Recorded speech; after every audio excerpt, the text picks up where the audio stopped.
Fala pessoal, tá voando, né? Então, na aula anterior, na aula 39, a gente viu técnicas usando velocidade, como no caso de penning, né? E light painting, tá certo? Na aula 40, nós vamos ver sobre assimetria e simetria, tá bom? Bom, o que é assimetria e simetria, né? Caso você não saiba, apenas para deixar claro, né? Simetria é quando você tem uma imagem que, se ela for dividida no meio, tanto na vertical quanto na horizontal, você tem dois lados iguais, tá bom? Como no caso daquela imagem da esquerda. Neste caso, a gente tem uma imagem aqui dividida pelo cano, tá certo? E se a gente dobrar no meio, a gente tem duas metades iguais. Exceto, claro, por esse detalhezinho aqui, né? Da bike, por exemplo, que tem aqui tem o guidão e aqui tem o banco, mas isso é detalhe, tá, pessoal? E provavelmente ele quis isso mesmo. Então a gente aqui nessa primeira imagem, a gente tem a técnica de simetria, tá bom?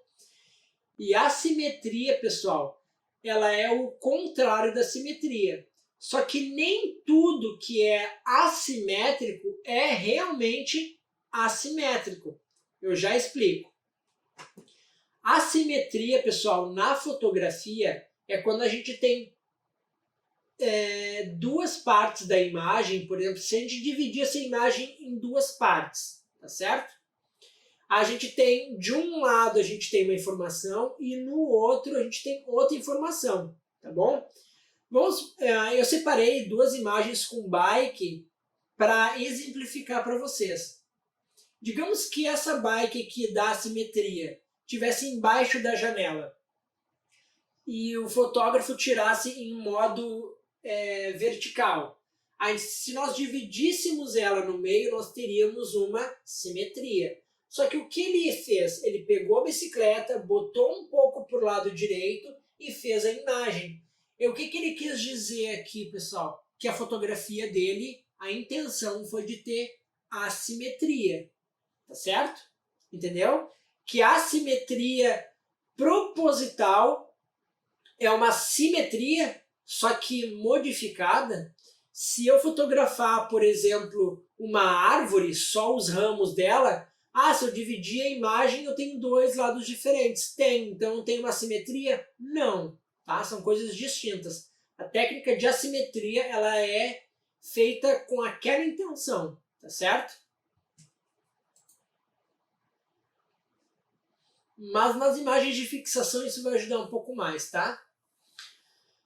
Bom, pessoal, mas qual é, né? Para que serve quando a gente faz essas imagens, né? Geralmente as imagens simétricas elas são mais bonitas, porque o nosso cérebro gosta de ver imagens, acha mais bonito formas simétricas, tá certo? E quando a gente tem uma imagem assimétrica, a intenção dela é de dar contraste. Por exemplo, na imagem de baixo, o que ela me passa, né? Ela me passa que aquela casa estava fechada, a janela está fechada para o mundo.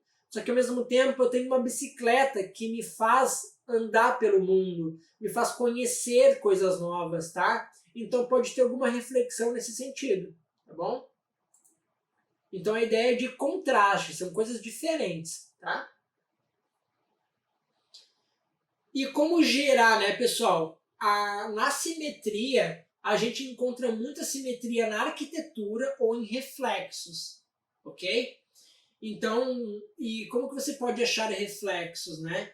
Num espelho, numa vidraçaria, ou, por exemplo, você pode usar o seu celular, por exemplo, tá? Ou em poças d'água e por aí vai.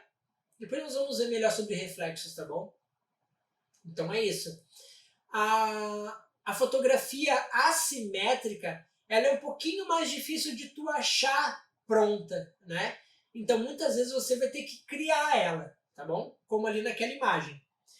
E caso você ache muito difícil, encontre uma imagem simétrica, né? algo simétrico e se desloque, ou desloque algo, né, do lado contrário. Logo, você vai ter uma foto assimétrica.